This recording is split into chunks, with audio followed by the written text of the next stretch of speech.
अस्सलाम वालेकुम, कैसे हैं आप सब। आज हम कीमा भरे करेले की बहुत स्पेशल रेसिपी आपके साथ शेयर करने जा रहे हैं, जो कि बहुत टेस्टी बनती है और साथ ही कम टाइम में बन जाती है।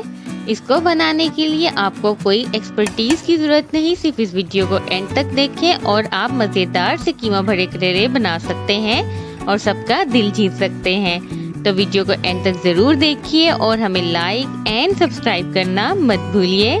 आप देख रहे हैं कुक यम्स।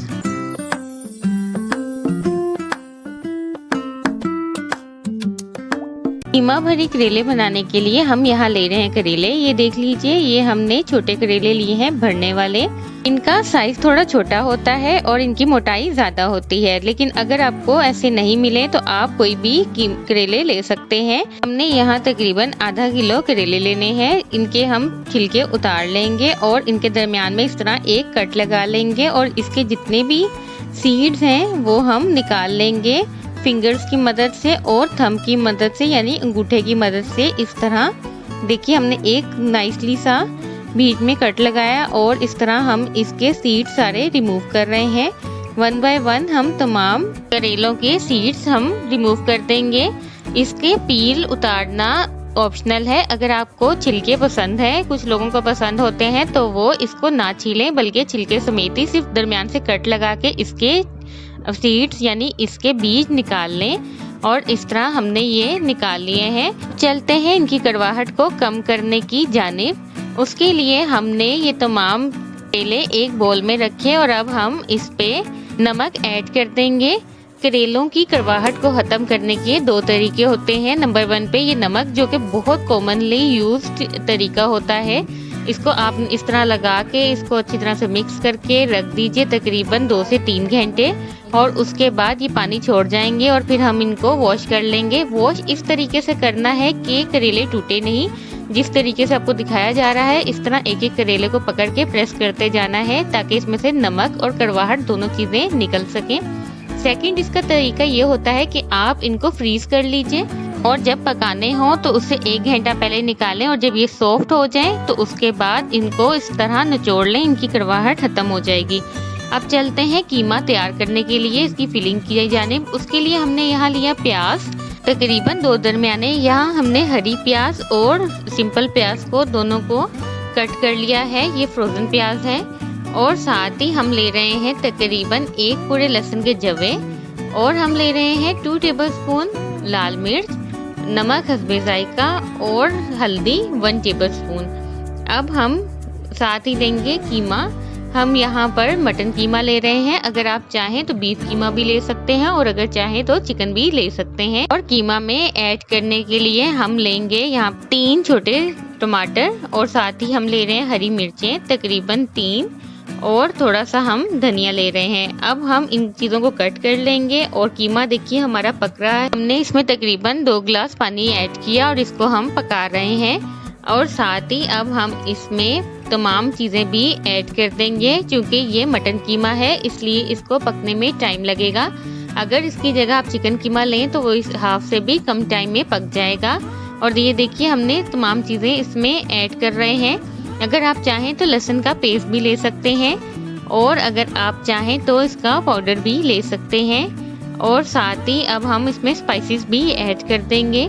इसके लिए सिर्फ यही स्पाइसेस काफ़ी होते हैं, क्योंकि करेलों में खुद भी थोड़ा तीखापन होता है, थोड़ा सी कड़वाहट होती है, इसलिए इसमें बहुत ज़्यादा स्पाइसेस अच्छे नहीं लगते। और अब हम इसमें जो सब्जियां थी उनको भी कट करके ऐड कर लेंगे। ये देखिए हमने तमाम चीज़ें बारीक कट कर ली हैं और अब हम ये इसमें ऐड कर रहे हैं।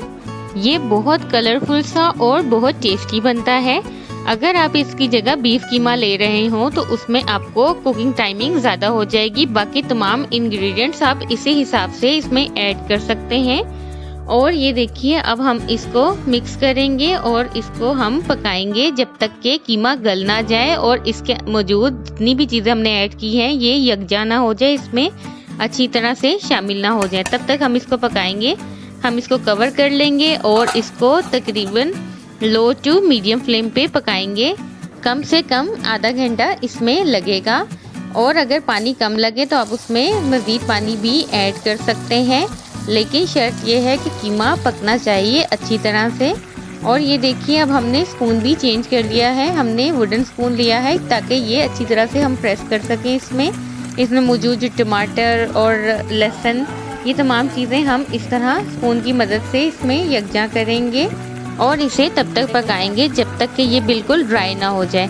यहाँ इस चीज़ का ख्याल रखिए कि हमने इसमें ऑयल ऐड नहीं किया, हमने किसी भी स्टेज में कीमे में ऑयल ऐड नहीं करना, क्योंकि हमें इस कीमे को फिलिंग के तौर पे यूज़ करना है। इसलिए अब इसमें पानी काफ़ी कम रह गया है, लेकिन हम इसमें चम्मच चलाते रहेंगे, क्योंकि अगर आप चम्मच नहीं चलाएंगे तो ये जल भी सकता है। कीमा भरे करेले में जो कीमा यूज़ होता है, कोशिश कीजिए वो बगैर चर्बी के हो। जिस तरह हमारा बिल्कुल साफ सुथरा सा गोश्त है, इसमें चर्बी नहीं है, तो आप इस तरह का गोश्त दीजिए। और ये देखिए बिल्कुल अब पानी ड्राई हो चुका है, क्योंकि अगर आप इसमें चर्बी वाला ऐड करेंगे तो चर्बी ऑयल में चेंज हो जाएगी और सही तरीके की फिलिंग नहीं होगी। अब हमने फ्लेम हाई कर लिया था और इसका पानी अच्छी तरह से ड्राई कर लिया।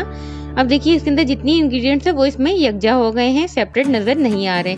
चलते हैं करेलों की फिलिंग की जानिब। यहाँ एक बात का ख्याल रखिए कि कीमा थोड़ा ठंडा करके फिर इस तरह इसमें ऐड करना है करेलों में और इसको प्रेस करना है। देखिए हमने इसको फिंगर्स की मदद से प्रेस कर रहे हैं और एक्स्ट्रास को रिमूव कर रहे हैं, और इस तरह 1 बाय 1 फर्स्ट स्टेप में हम ये रखते रहेंगे और सेकंड में हम इसमें धागा लगाएंगे, धागा लपेटेंगे इस पे, और फर्स्ट में हम सिर्फ इसमें फिलिंग कर रहे हैं। इससे पहले हम आपको दाल भरे करेले बनाना सिखा चुके हैं, जिसका लिंक आपको डिस्क्रिप्शन में मिल जाएगा। उसकी फिलिंग कीमा भरे करेलों से निस्बतन थोड़ी चेंज होती है, क्योंकि दाल काफ़ी नरम होती है।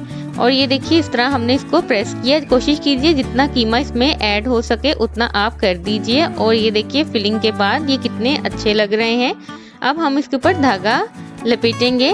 उसके लिए हम मिड से स्टार्ट करेंगे लपेटना और इसको कॉर्नर की साइड पे आएंगे और फिर इसी तरह घुमाते हुए धागे की जो रील है उसको घुमाते हुए सेकंड कॉर्नर की जानिब आएंगे, ताकि ये अच्छी तरह से बंद हो जाए। और फिर हम एक नोट लगा देंगे, एक गिरा लगा देंगे इस तरीके से जैसे आपको दिखाया जा रहा है, ताकि ये टूटे नहीं।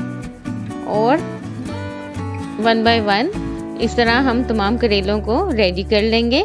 अगर आप इस तरह धागा लपेटेंगे तो एक बहुत कम टाइम में लपेटा जाएगा और सेकेंडली इससे बहुत अच्छी तरह से ये बाइंड हो जाएंगे। और ये देख लीजिए कितने अच्छे लग रहे हैं करेले। अब चलते हैं इनको फ्राई करने की जानिब। उसके लिए हमने ऑयल लिया, इसको डीप फ्राई किया जाता है, इसको शैलो फ्राई नहीं किया जाता। और 1 बाय 1 हम तमाम करेले इसमें ऐड कर रहे हैं इस तरह। फ्लेम हमने मीडियम रखनी है, क्योंकि कीमा पहले से ही पक चुका है, लेकिन सिर्फ हमें करेले ही पकाने हैं। देखिए इस तरह हम इसको पका रहे हैं और जब ये अपना कलर चेंज कर देंगे तो हम इनको टर्न कर देंगे। अभी ये थोड़े से गोल्डन हुए हैं, हमें इसका कलर थोड़ा सा ज़्यादा चाहिए। अभी आपको दिखा देते हैं टर्न करके कि अभी इसका कलर लाइट आया है, अभी हमें इसका थोड़ा सा डार्क करना है। और ये देखिए बिल्कुल रेडी हो गए हैं। अगर आप चाहें तो इस स्टेज पे इसको निकाल के खा सकते हैं, लेकिन हम यहाँ पे इसका मसाला भी रेडी कर रहे हैं। उसके लिए हमने तकरीबन 2 से 3 प्याज लिए। इसका मसाला रेडी करने से इसका टेस्ट और भी ज़्यादा अच्छा आ जाता है करेलों का। और साथ ही जो कीमा बचा हुआ है वो हम इसमें ऐड कर देंगे। ये देखिए हमने प्याज को सॉफ्ट कर लिया है, हमने उसके ऊपर कवर कर दिया था उसको, और ये इसका कलर चेंज नहीं करना, जस्ट हमें इसको सॉफ्ट करना है। और ये भी करेलों की कड़वाहट को ख़त्म करता है प्याज। और इस तरह हम चम्मच चलाते हुए इसमें कीमा भी ऐड कर देंगे। ये देखिए हमने कीमा ऐड कर दिया है और जो रिमेनिंग कीमा है वो भी यूज़ में आ गया। अगर आप चाहें तो इसमें नमक और मिर्च, लेकिन हम यहाँ ऐड नहीं कर रहे क्योंकि कीमे में ऑलरेडी इनफ स्पाइसेस हैं। और अब हम 1 बाय 1 बहुत एहतियात से करेलों को इसमें ऐड करते जाएंगे इसके मसाले में इस तरह। और ये देखिए कितना प्यारा और कलरफुल लग रहा है। ये बहुत टेस्टी बनते हैं, इनको ज़रूर ट्राई कीजिए। और हेल्थ वाइज ये बहुत अच्छे हैं, ये डायबिटिक पेशेंट्स के लिए, और अगर आप डाइट पे हैं तो आपके लिए बहुत बेहतरीन है। अब हमने तमाम करेले इसमें मसाले में ऐड कर दिए हैं और अब हम इसको कवर करके लो फ्लेम पे पकाएंगे तकरीबन 4 to 5 मिनट्स, वो भी सिर्फ इसलिए कि इसका टेस्ट और मसाले का यकजा हो जाए। ये ऑप्शनल है। तो कैसी लगी आपको आज की रेसिपी ज़रूर बताइए और इसे अपने फ्रेंड्स एंड फैमिली के साथ शेयर करना मत भूलिए। अपना बहुत ख्याल रखिए और देखते रहिए कुकिंग। अल्लाह हाफिज़।